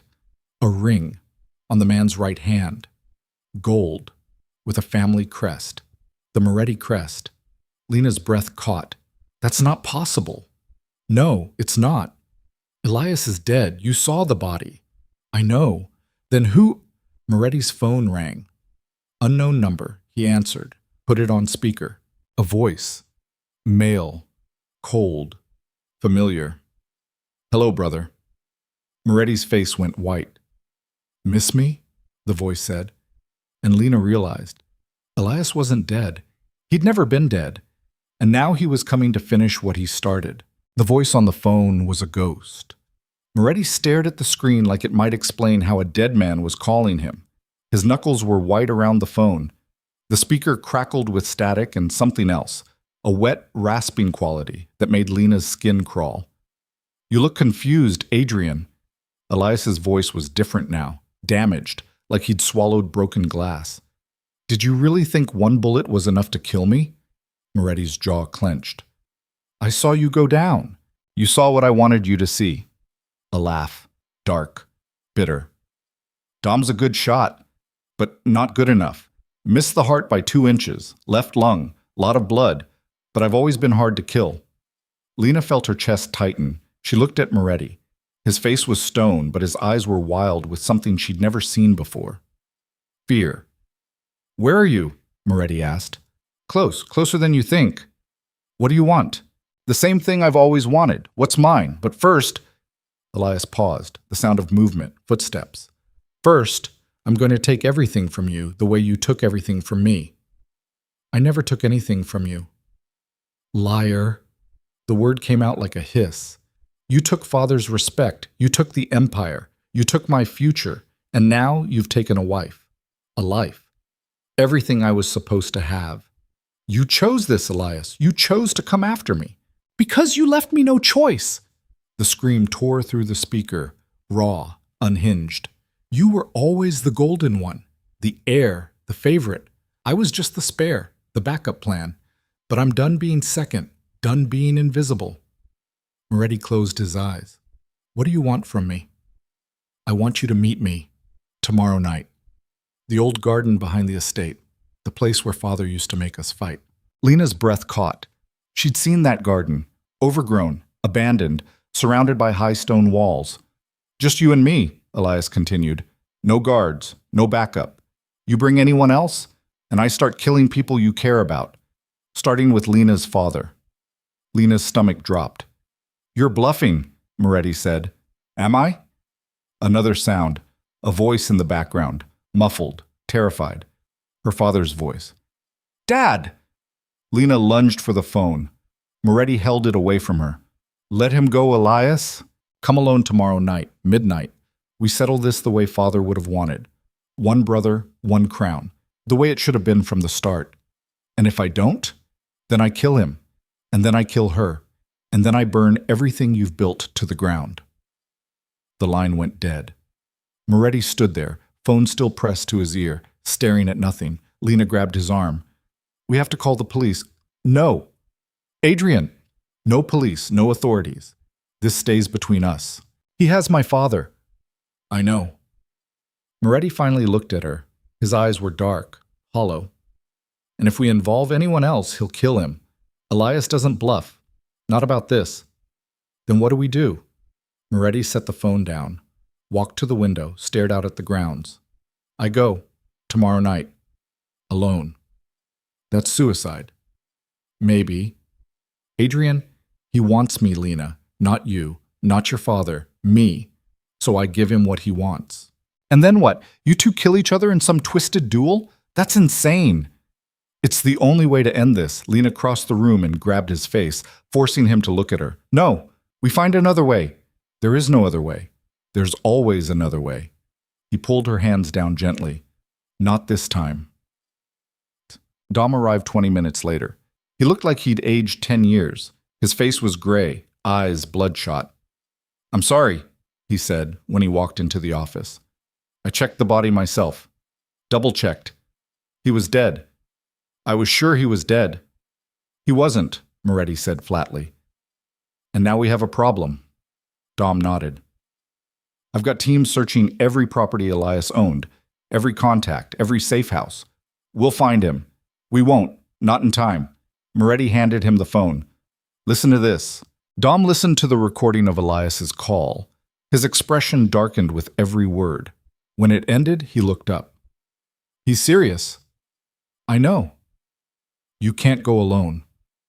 I don't have a choice. There's always a choice. Not when he has Raymond. Dom set the phone down. Then we set a trap. You go. But we have snipers positioned. The second Elias shows his face, he'll have men watching. He said no backup. If he sees anyone, Raymond's dead. So what? You just walk in there and let him kill you. If it comes to that, Adrian, I'm not arguing about this. Moretti's voice was steel. Elias wants blood. He wants closure. Fine. I'll give it to him, but I'm doing it my way. Dom looked at Lena. Talk some sense into him. I've tried. Try harder. Lena shook her head. He's not going to listen. He's made up his mind. Dom cursed under his breath. This is a bad idea. I know, Moretti said, but it's the only one I've got. Lena couldn't sleep that night. She lay in bed next to Moretti, staring at the ceiling, listening to his breathing. He wasn't asleep either. She could tell by the tension in his body, the way his hand kept flexing and unflexing against the sheets. Tell me about him, she said quietly. Moretti didn't respond at first, then, what do you want to know? Why does he hate you so much? Moretti exhaled. We were close once, when we were kids. before everything got complicated. We used to play together, fight together. It was us against the world. He paused. Then our father started grooming me to take over, and Elias became the afterthought, the backup plan. It ate at him, changed him. What happened? He tried to prove himself, took risks, made moves without approval. It backfired, badly. People died. Father blamed him, said he was reckless, unfit. And from that point on, Elias was out. I was in. So this is about your father. It's about everything, the business, the power, the legacy. But mostly, it's about being seen. Elias spent his whole life trying to get Father's approval, and he never got it. So now he thinks if he takes everything from me, he'll finally be worth something. Lena turned onto her side, facing him. And you feel guilty, wouldn't you? I don't know. Maybe. Moretti looked at her. He's my brother, Lena. I should have seen this coming. Should have helped him, but I didn't. I was too focused on building the empire, on being what Father wanted me to be. And now we're here. This isn't your fault, isn't it? No. Elias made his choices. You made yours. You can't carry his mistakes. But I can try to fix them. By dying. If that's what it takes. Lena's eyes burned. Don't say that. It's the truth. No, it's not. She grabbed his hand. You're not going to die tomorrow. You're going to walk into that garden, and you're going to end this. And then you're going to come back to me. Understand? Moretti's thumb brushed across her knuckles. I'll try. Don't try, do it. He pulled her close, kissed her forehead. I love you. I love you too. They held each other in the dark. And for a few hours, the world outside didn't exist. Quotes. The next day crawled by. Moretti spent most of it preparing, checking his weapons, going over contingencies with Dom, making arrangements in case things went wrong. Lena watched from the sidelines, feeling useless, helpless. At 8 o'clock, she found him in the armory. He was loading a gun, methodical, focused. I want to come with you, she said. He didn't look up. No. Adrian? No, Lena. This is between me and Elias. You're not getting anywhere near it. He has my father. And I'll get him back. What if you don't? That made him look up. Then Dom will. I've already given him instructions. If I'm not back by 1 a.m., he moves in, gets Raymond, gets you out of here. You'll be safe. I don't want to be safe. I want to be with you. You can't. Why not? Because if something happens to me, I need to know you're alive, that you're okay. That's the only way I can do this. Lena's throat tightened. You're talking like you're not coming back. I'm talking like I'm being realistic. Stop it. Lena, stop acting like this is a suicide mission. You're going to survive. We're going to survive. And then we're going to build the life we talked about, the foundation, the future, all of it. Moretti set the gun down, crossed the room, cupped her face in his hands. I want that more than anything, but I also need you to understand that Elias isn't going to make this easy. He wants me dead, and he's had months to plan this. So if things go wrong, they won't. But if they do, I need you to promise me you'll move on, that you'll live, that you won't let this destroy you. Tears streamed down her face. I can't promise that. Lena, I can't, because if you die, I don't know how to keep going. He kissed her, slow, deep, like he was memorizing the shape of her mouth. When he pulled back, his eyes were wet. Then I guess I better not die. Midnight came too fast. Moretti stood at the entrance to the old garden, alone. The moon was full, bright enough to cast shadows across the overgrown pathways and broken statues. He could see Elias at the center of the garden, standing by the old fountain, the one that hadn't run in years. And kneeling beside him, hands tied, mouth gagged, was Raymond. Moretti walked forward slowly, hands visible, no weapon drawn. Elias watched him approach. He looked worse than Moretti remembered, thinner, paler. A scar ran down the left side of his chest where Dom's bullet had torn through him. He wore it like a badge. You came, Elias said. I said I would. Alone? Alone. Elias smiled. Good. Because if I see anyone else, your father-in-law here loses his head. He pulled out a knife, pressed it to Raymond's throat. Raymond's eyes were wide, terrified. Moretti stopped 10 feet away. Let him go, Elias. Not yet. First we talk. About what? About father, about the will, about the fact that you were always the favorite and I was always the spare. You want an apology? I want you to admit it. Elias's voice cracked. Admit that you took everything from me, that you knew I was capable, that I could have run this empire just as well as you. But father chose you because he loved you more. Moretti's chest tightened. He didn't love either of us. He loved the business. That's all he ever cared about. Liar. It's the truth. You think he chose me because I was special? He chose me because I was ruthless, because I didn't ask questions, because I did what needed to be done without hesitation. That's not love, Elias. That's utility. You're wrong. Am I? Then why did he put that clause in the will? Why make me get married? Why force me to prove I could be stable? Because he didn't trust me either. He didn't trust anyone. Elias's hand shook. The knife wavered. You still got everything. The empire. The power. The respect. And what did it cost me? Moretti stepped closer. I have no friends. No family. No one I can trust except the people I pay to be loyal. Is that what you want? To be as alone as I am? I want what's mine. Then take it. Moretti spread his arms. I'm here. Unarmed. You want to kill me? Do it. But let Raymond go first. Elias stared at him. You'd really die for him? For her? Yes. Why? Because she's the only thing in my life that's real. The only thing I didn't take or buy or manipulate into existence. And if dying means she gets to keep her father, then yeah, I'll die. Elias's face twisted. Anger, grief, confusion. You don't get to be noble. Not after everything you've done. I'm not trying to be noble. I'm trying to end this. It ends when you're dead. Then do it.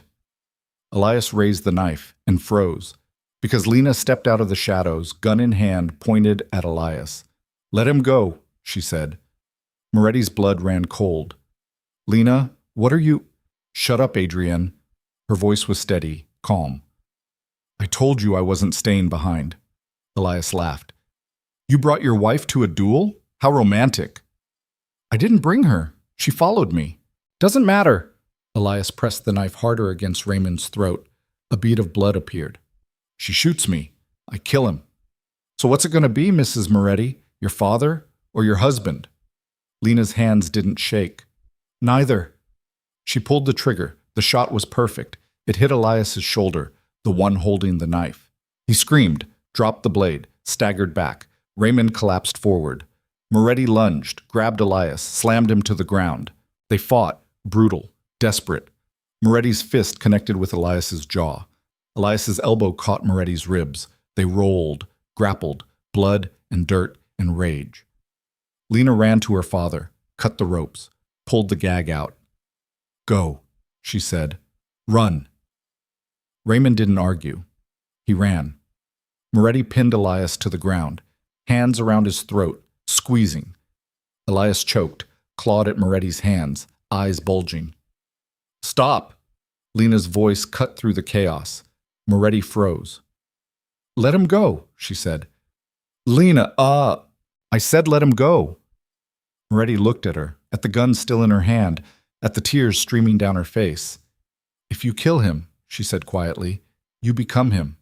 And I didn't fall in love with a killer. I fell in love with a man who's trying to be better. Moretti's hands loosened. Elias gasped for air. Moretti stood, stepped back. Elias rolled onto his side, coughing, blood dripping from his shoulder. You should have killed me, he rasped. No, Moretti said. I should have helped you, a long time ago, but I didn't, and I'm sorry for that. Elias laughed bitterly. Sorry doesn't fix anything. No, it doesn't, but it's a start. Moretti pulled out his phone, called Dom. Elias is down, send a medic, and call the feds. Tell them we're handing over a full confession. Every operation, every contact, everything. Elias's eyes went wide. You're turning me in? Yeah, you wanted to destroy the empire? Congratulations, you just did. We're both going down. But at least this way no one else dies. You can't. I just did. Sirens wailed in the distance. Lena walked over to Moretti, took his hand. You okay? He asked. No, but I will be. Me too. They stood there, together, as the flashing lights filled the garden. Check. The fallout was brutal. Federal investigations, trials. Moretti cooperated fully, gave them everything: names, dates, transactions. The empire crumbled, piece by piece. Elias was sentenced to 20 years, no parole. Moretti got 5. Reduced for cooperation, Lena visited him every week, without fail. They talked through glass, phones pressed to ears, hands against the barrier like they could reach through it. I'm sorry, he said during the first visit. For what? For all of it. For dragging you into this mess. For ruining your life. You didn't ruin my life. You saved it. How do you figure?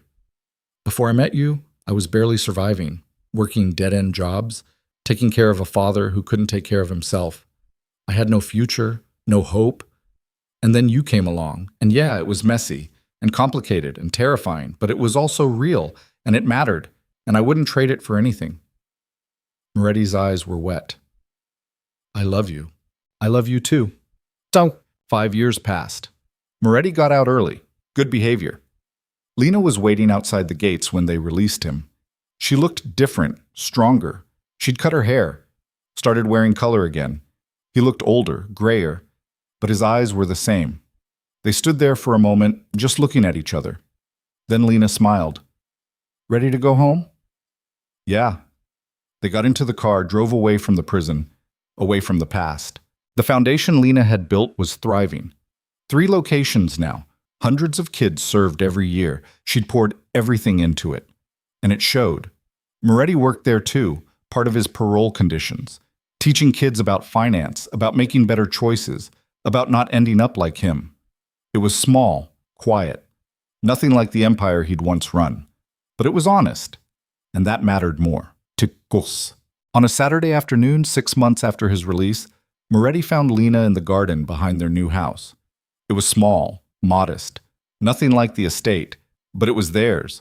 She was planting flowers, dirt under her fingernails, hair tied back, humming something he didn't recognize. He sat down next to her. Need help? He asked. Always. They worked in silence for a while, digging, planting, watering. Finally, Lena spoke.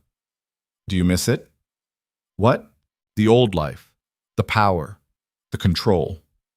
Moretti thought about it. Sometimes, but then I remember what it cost and I realize I like this better. Really? Really?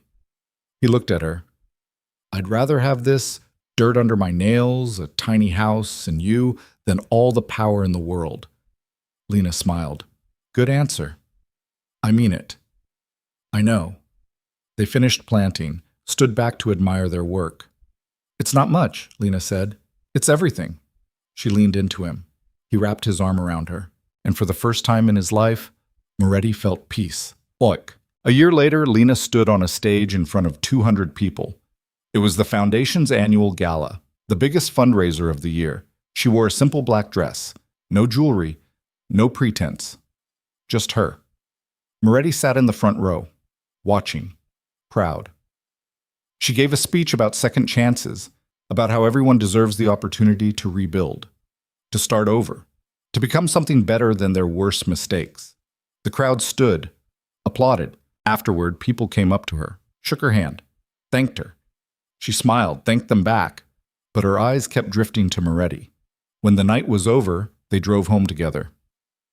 You were incredible tonight, he said. I was nervous. Didn't show. Good. They pulled into the driveway, sat there for a moment. Adrian? Yeah? Do you ever think about what would have happened if we'd never met? He thought about it. Every day. And I think I'd be dead, or in jail forever, or worse. Worse? Still alone.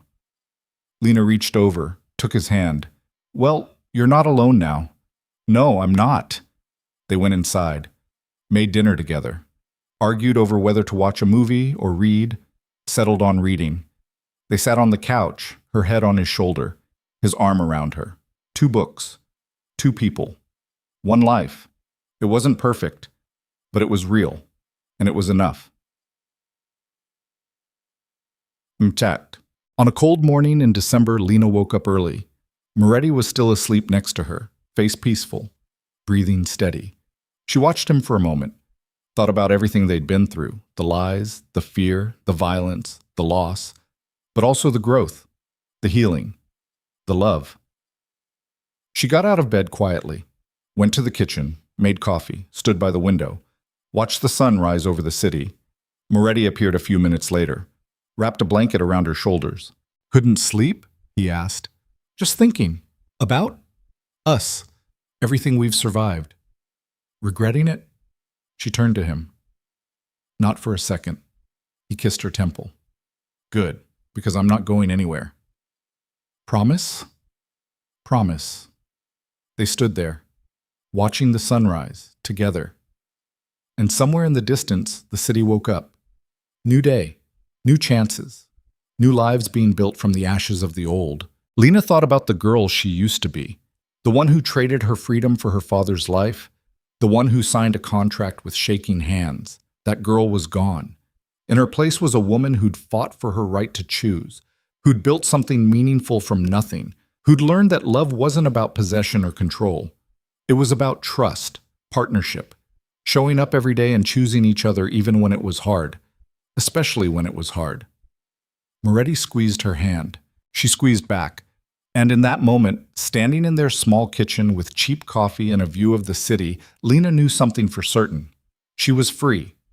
Not because a contract burned, not because the empire fell, but because she'd chosen to be. And that choice, that act of will, was the most powerful thing she'd ever done. The story could have ended in tragedy, in death, in broken pieces scattered across a garden floor. But it didn't. It ended here, with 2 people who'd been through hell and came out the other side, not unscathed, not unchanged, but alive, together. And that was enough, more than enough. It was everything. Years later, when people asked Lena about her life, she never told them the whole truth. She didn't talk about the gun pressed to her father's head. She didn't talk about the basement, the kidnapping, the blood. She talked about the foundation, the kids they'd helped, the lives they'd changed. And when they asked about her husband, she smiled. "He's a good man," she'd say. "Not perfect, but good." And Moretti, sitting next to her, would squeeze her hand under the table. A silent acknowledgement of everything they'd survived, everything they'd built, everything they'd become. The contract was gone. The empire was dust. But they remained. And in the end, that was the only thing that mattered. Not power, not control, just love. Messy, complicated, hard-won, but real, and worth every sacrifice it took to find it.